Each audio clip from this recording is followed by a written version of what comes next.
আখলাক ঠিক থাকে, ঈমানিয়ত ঠিক থাকে, আকীদা ঠিক থাকে, ঈমান ঠিক থাকে, সারা রাত্র তাহাজ্জুদের নামাজে মুসল্লায় দাঁড়িয়ে ব্যয় করার সময় দরকার নাই।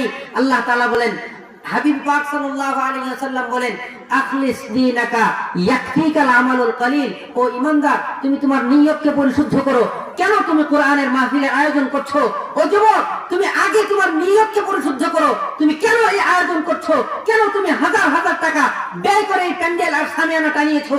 কেন তুমি বাংলাদেশের প্রত্যন্ত অঞ্চল থেকে, বিভিন্ন এলাকা থেকে ওলামায়ে কেরামকে জড়ো করেছো? আগে তোমার নিয়ত ঠিক করো। الحمد لله نحمده ونستعينه ونستغفره ونعوذ بالله من شرور أنفسنا ومن سيئات أعمالنا من يهد الله فلا مضل له ومن يضلله فلا هادي له ونشهد أن سيدنا وسندنا وحبيبنا ومولانا محمدا عبده ورسوله الذي أرسله بالحق بشيرا ونذيرا وداعيا إلى الله بإذنه وسراجا منيرا اللهم صل على محمد وعلى آل محمد كما صليت على إبراهيم وعلى آل إبراهيم إنك حميد مجيد اللهم بارك على محمد وعلى آل محمد كما باركت على إبراهيم وعلى آل إبراهيم إنك حميد مجيد أما بعد فقد قال الله تبارك وتعالى في كلامه المجيد والفرقان الحميد أعوذ بالله من الشيطان الرجيم بسم الله الرحمن الرحيم إنما المؤمنون الذين إذا ذكر الله وجلت قلوبهم وإذا تليت عليهم آياته زادتهم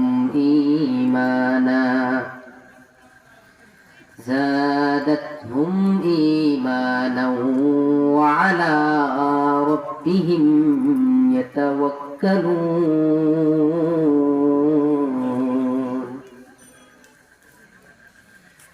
والذين يقيمون الصلاة ومما رزقناهم ينفقون أولئك هم المؤمنون حقا لهم درجات عند ربهم ومغفرة ورزق كريم. قال النبي صلى الله عليه وسلم الكيس من دان نفسه وعمل لما بعد الموت والعاجز من اتبع نفسه هواها وتمنى على الله أو كما قال النبي عليه الصلاة والسلام. ألا يا ساكن القصر المعلى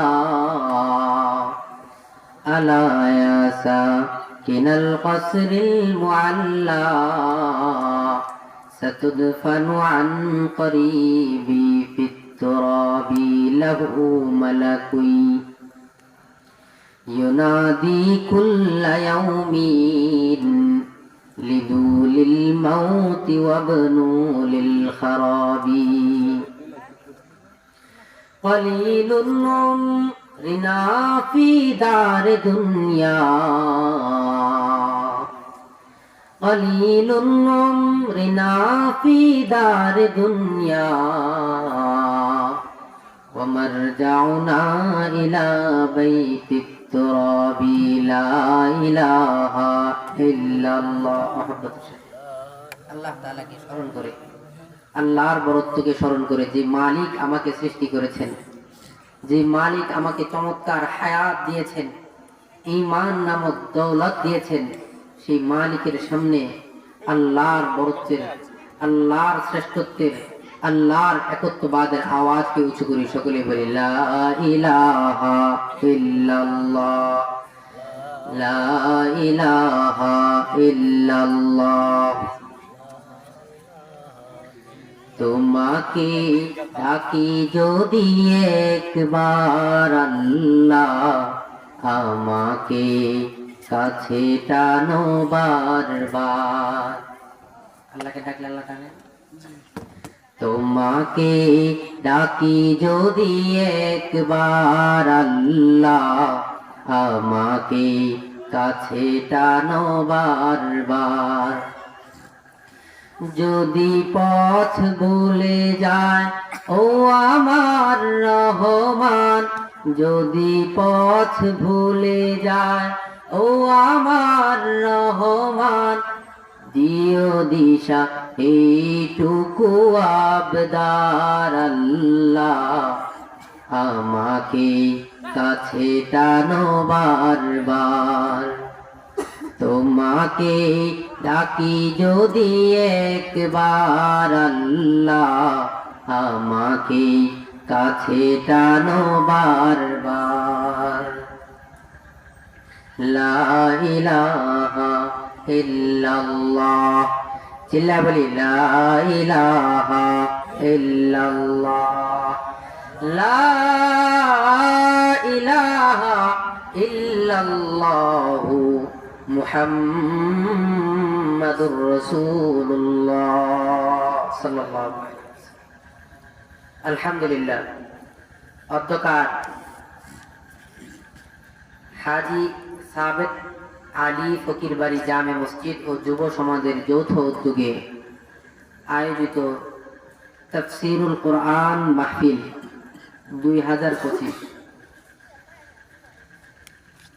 উপস্থিত আছেন অত্র মহতি মজলিসের মুআজ্জাজ মুহতারাম সেরেতাজ সভাপতি, উপস্থিত ওলামায়ে কেরাম, আমার সামনে উপবিষ্ট ধর্মপ্রাণ, আমার মহব্বতের দিন দরদি তাওহীদি মুরব্বিয়ান, আমার সামনে উপবিষ্ট আমার প্রাণের যুবক ভাইয়েরা, পর্দার অন্তরাল থেকে শ্রবণরত আমার প্রাণ প্রিয়া মা ও বোনেরা, এখানে আলোচনায় বসলাম। রাত্র বাজে প্রায় 8:30। ঠিক না? মাহফিলের প্যান্ডেলে বসার পরে যে লিফলেটটা দেখতে পেলাম, সেই লিফলেটের মধ্যে লেখা অত্র এলাকার জামে মসজিদ এবং যুব সমাজের উদ্যোগে যৌথ ইসলামী তাফসীরুল কোরআন মাহফিল। ঠিক না? আফসোস আর পরিতাপের বিষয় যে যুবকদের উদ্যোগে আয়োজিত এই মাহফিল, আমার সামনে উপস্থিত যারা আছেন তাদের মধ্যে আমার চোখে দেখতে একজনকেও যুবক মনে হয় না। ঠিক না? আজকে সারা পৃথিবীর মধ্যে, সারা বাংলাদেশের মধ্যে যদি আমরা একটা জিনিস দেখতে চাই, একটু নজর বোলাইলেই আমরা দেখতে পাই গ্রামে গ্রামে, পাড়ায় পাড়ায়, মহল্লায় মহল্লায়, মসজিদে মসজিদে তাফসীরুল কোরআন মাহফিল আর ওয়াজ মাহফিলের আয়োজন হয়। ঠিক না? বড় আফসোস আর দুঃখের বিষয়, এই তাফসীরুল কোরআন আর ওয়াজ মাহফিলগুলি ব্যাপকতর থেকে ব্যাপকতর হওয়া উচিত, জরুরি। এটার পক্ষে আমিও, কেউ আমার কথায় ভুল বুঝবেন না। আফসোস আর পরিতাপের বিষয়, আজকের যুব সমাজ যারা কোরআনের এই আয়োজন, চমৎকার বাগানকে সাজিয়েছে, বিশাল প্যান্ডেলের আয়োজন করেছে, কিন্তু এই প্যান্ডেলের আয়োজন শুধু করলেই তো হবে না। ঠিক কিনা? কারণ সারা দেশের মধ্যে গ্রামে গ্রামে, পাড়ায় পাড়ায়, মহল্লায় মহল্লায় আজকে কোরআনের তাফসীরের আয়োজন হয়, কিন্তু শ্রোতা খুঁজে পাওয়া যায় না। ঠিক কিনা? শ্রোতার ধ্যান ধারণা, ভাইরাল বক্তা প্রয়োজন। কি প্রয়োজন? ভাইরাল বক্তা। আয়োজকদের ট্রেন্ড হচ্ছে ভাইরাল বক্তা লাগবে। আয়োজক চিন্তা করে কিভাবে ভাইরাল বক্তা আনলে, কিভাবে ভাইরাল আলোচক নিয়ে আসলে আমার প্যান্ডেল ভরবে, এই চিন্তায় শুধু আয়োজকরা মগ্ন থাকে। আর শ্রোতাদের মধ্যে ভাইরাল বক্তার সুর শোনার জন্য, তার সুমধুর কণ্ঠের মাধুর্য শোনার জন্য মাহফিলের মধ্যে আসে শ্রোতা এবং বক্তা। আর বক্তার নেশা হচ্ছে টাকা ইনকাম করা, বক্তার নেশা হচ্ছে পকেট ভারী করা। এই তিনও শ্রেণী, শ্রোতা, আয়োজক এবং আলোচক, এই তিনও শ্রেণীর মধ্যে যখন ইখলাসের ঘাটতি দেখা দেয়, এই কোরআনের মাহফিল যদি প্রতিদিন হয়, এই কোরআনের মাহফিল যদি 365 দিন এই গ্রামের মধ্যে হতে থাকে, কসম আল্লাহ, এই কোরআনের মাহফিল এইরকম আয়োজক, এইরকম শ্রোতা এবং এইরকম বক্তার দ্বারা আয়োজিত কোরআনের মাহফিল দ্বারা হেদায়েতের আশা করা যায় না। ঠিক কিনা?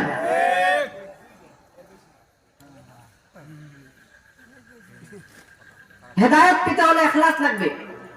হাদিসে পাকের মধ্যে নবী করিম সাল্লাল্লাহু আলাইহি ওয়াসাল্লাম ইরশাদ করেন, আখলিস দীনাকা ইয়াকফিকাল আমাল কলিল। আপনাদের মক্তবের মধ্যে সকালবেলায় ইমাম সাহেব হুজুর মক্তবের তালিবী ইলমদেরকে যে হাদিস শিক্ষা দেয়, আখলিস দীনাকা ইয়াকফিকাল আমালুল কলিল, ও ইমানদার, তুমি তোমার ইখলাস, নিয়তকে পরিশুদ্ধ করো, তোমার আকীদাকে পরিশুদ্ধ করো, তোমার ঈমানকে পরিশুদ্ধ করো। যদি তোমার ইখলাস আর ঈমানকে পরিশুদ্ধ করতে পারো, সারা রাত তাহাজ্জুদ পড়ার দরকার নাই। ঠিক না? যদি ইখলাস ঠিক থাকে, ঈমানিয়ত ঠিক থাকে, আকীদা ঠিক থাকে, ঈমান ঠিক থাকে, সারা রাত তাহাজ্জুদের নামাজে মুসল্লায় দাঁড়িয়ে ব্যয় করার সময় দরকার নাই। আল্লাহ তাআলা বলেন, হাবিব পাক সাল্লাল্লাহু আলাইহি ওয়াসাল্লাম বলেন, আখলিস দীনাকা ইয়াকফিকাল আমালুল কলিল। ও ঈমানদার, তুমি তোমার নিয়তকে পরিশুদ্ধ করো। কেন তুমি কোরআনের মাহফিলের আয়োজন করছো? ও যুবক, তুমি আগে তোমার নিয়তকে পরিশুদ্ধ করো। তুমি কেন এই আয়োজন করছো? কেন তুমি হাজার হাজার টাকা ব্যয় করে এই প্যান্ডেল আর সামিয়ানা টানিয়েছো? কেন তুমি বাংলাদেশের প্রত্যন্ত অঞ্চল থেকে, বিভিন্ন এলাকা থেকে ওলামায়ে কেরামকে জড়ো করেছো? আগে তোমার নিয়ত ঠিক করো, আগে তোমার নিয়ত ঠিক করো। যদি নিয়ত ঠিক না থাকে আর আমি সারা দিন দান খয়রাত করতে থাকি, কিয়ামতের দিন আল্লাহ রাব্বুল আলামিন ওই আলেমকে বলবে, ও আলেম, আলেম বলবে, ও আল্লাহ, দুনিয়াতে তো আমি সারা দিন সারা বছর কোরআন হাদিসের মাহফিল করেছি, কোরআনের তাফসীরের মধ্যে বয়ান পেশ করেছি, কোরআনের আলোচনা পেশ করেছি, ইখলাসের সাথে মানুষের মাঝে কোরআনের দাওয়াত পৌঁছে দিয়েছি। এই দাবি নিয়ে যখন আল্লাহর সামনে উপস্থিত হবে, আল্লাহ বলবেন কি জানেন? ও বক্তা, তুমি তো দুনিয়ার বুকে মাহফিলের মধ্যে গিয়েছিলে, মানুষ তোমাকে বাহবা দিবে, মানুষ তোমাকে ইসলামের স্কলার বলবে, মানুষ তোমাকে প্রাঞ্জল ভাষী বলবে, মানুষ তোমাকে সুশীল বলবে, মানুষ তোমাকে দাঈ ইলাল্লাহ বলবে। তুমি তো দুনিয়াতে সেই ক্রেডিট, দুনিয়াতে সেই যোগ্যতার সার্টিফিকেট দুনিয়ার মানুষ থেকে পেয়ে গিয়েছো। সুহকান, দূর হয়ে যাও, আমার কাছে তোমার কিছু নেই। নাউজুবিল্লাহ বলবেন না? আমার কথা বুঝতেছেন না? মনে হয় ছোট মোটো হুজুর বৈশা চেয়ে গেছে, ঠিক না?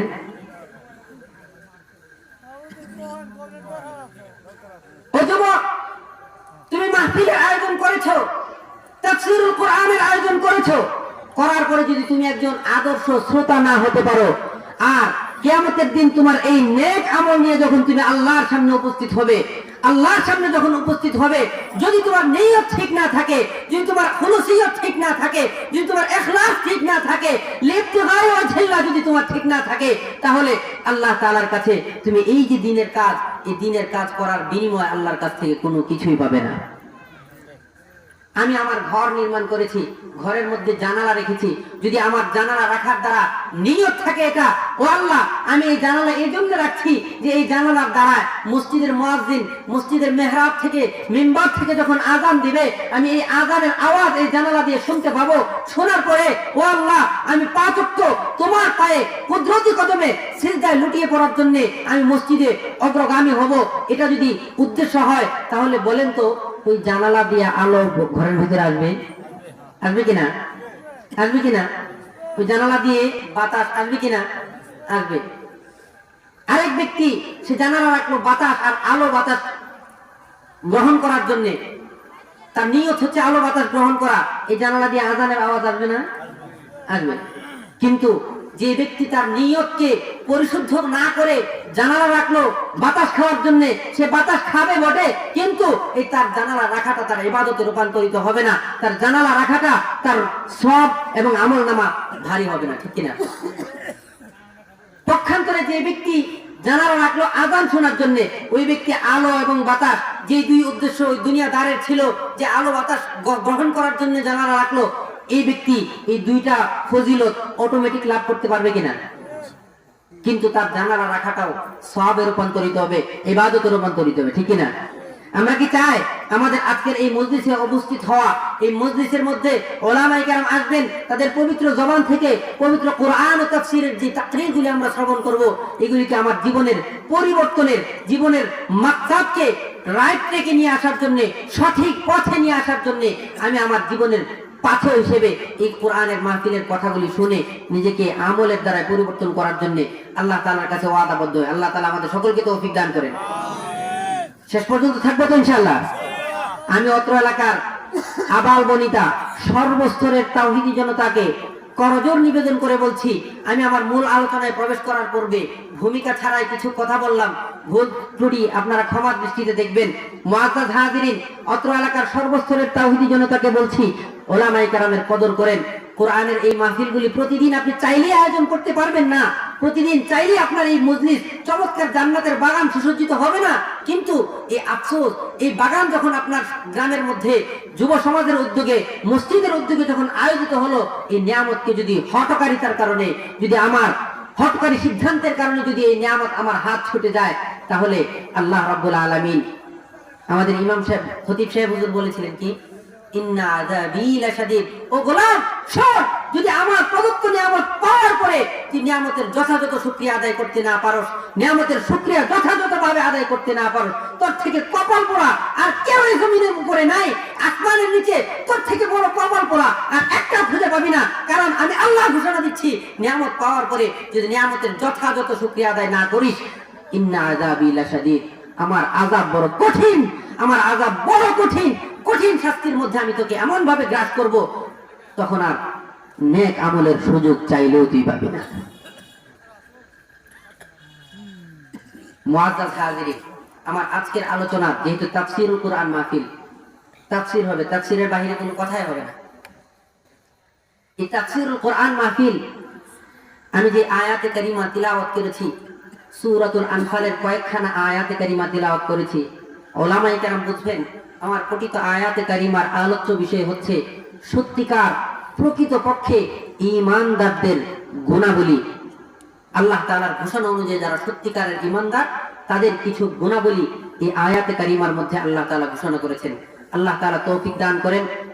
সময়ের সংক্ষিপ্ত পরিসরে পরবর্তী মেহমান আসার আগ পর্যন্ত আমি আপনাদেরকে সাথে নিয়ে সামনে দর্শ তাদরিসের মতো কিছু কথা আপনাদেরকে বলবো, আমার সাথে সাথে আপনারা যে বুঝতেছেন এই মেসেজটা দেওয়ার জন্য আপনারা আমার সাথে হ্যাঁ না ঠিক বেঠিক সুবহানাল্লাহ আলহামদুলিল্লাহ নাউযুবিল্লাহ এগুলি বলবেন তো ইনশাআল্লাহ।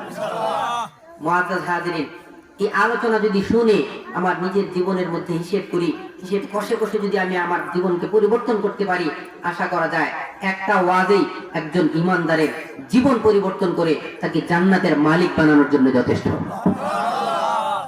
মুআজ্জাজ হাজিরিন, আজকে সারা পৃথিবীর মধ্যে শুধু মুসলমানের উপর নির্যাতন হচ্ছে কিনা? কারণ মুসলমান ঠিক কিনা? মুআজ্জাজ হাজিরিন, হাদিসে পাকের মধ্যে হাবিব পাক সাল্লাল্লাহু আলাইহি ওয়াসাল্লাম ইরশাদ করেন, قال النبي صلى الله عليه وسلم لا تقوم الساعة حتى لا يقال في الأرض الله الله। রাসূল করিম সাল্লাল্লাহু আলাইহি ওয়াসাল্লাম ইরশাদ করেন, এই পৃথিবীর মধ্যে ততদিন পর্যন্ত কিয়ামত সংঘটিত হবে না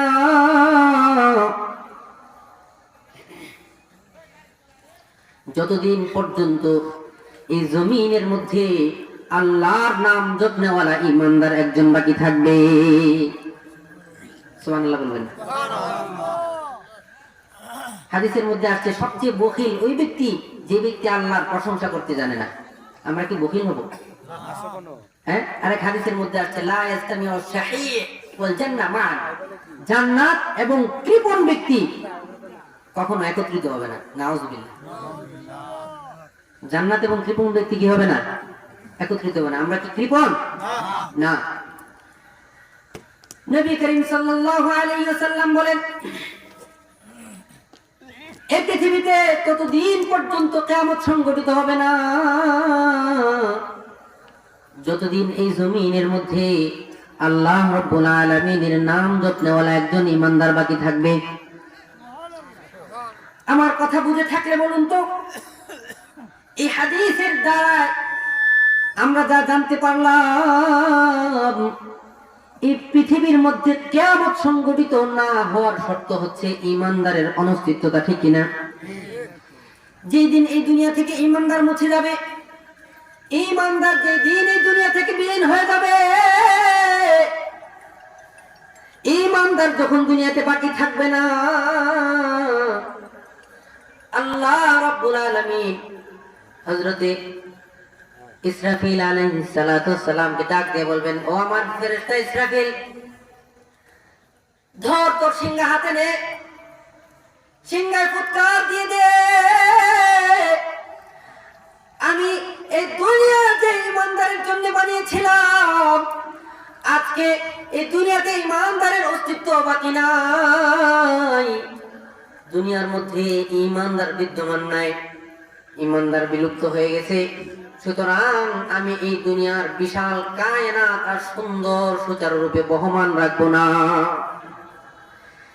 সেদিন ইসরাফিল আলাইহিস সালাতু ওয়াস সালাম এক সিংহার ফুঁয়ার ধাক্কায় বিশাল আকারের পাহাড়গুলি, যে পাহাড়গুলির ধারা আল্লাহ রাব্বুল আলামিন এই জমিনটাকে দৃঢ়পদ করেছেন, ওই পাহাড়গুলির অবস্থা কেমন হবে? সূরাতুল কারিয়ার মধ্যে আল্লাহ তাআলা বলেন, ওয়া তাকুনুল জিবালু কালইহনিল মানফুশ, ওয়া তাকুনুল জিবালু কালইহনিল মানফুশ। যখন আমার ইসরাফিল সিংহায় ফুৎকার দিবে,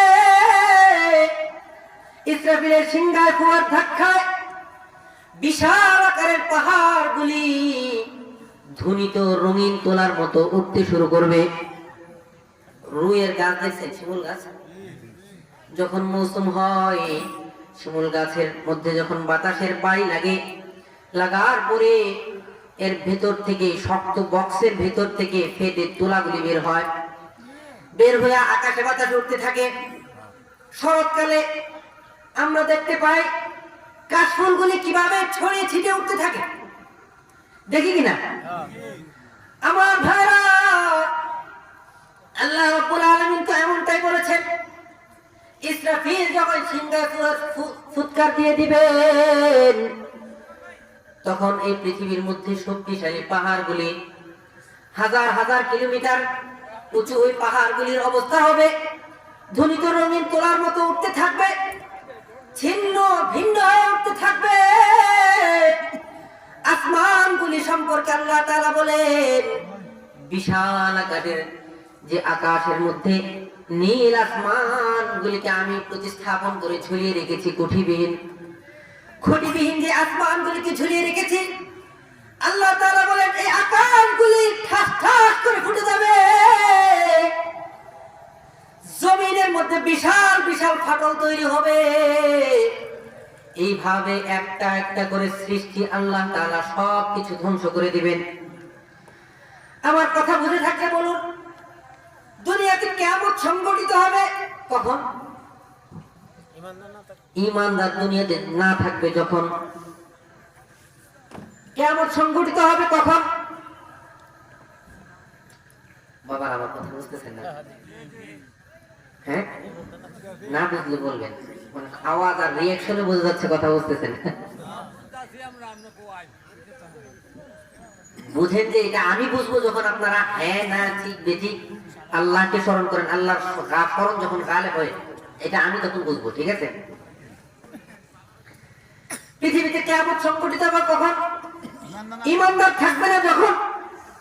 বোঝা গেল আল্লাহ রাব্বুল আলামিন আসমান নামক বিশাল এই যে সামিয়ানাটা নিয়েছেন, আমরাও তো এখানে মাহফিলের একটা সামিয়ানা টানাইছি।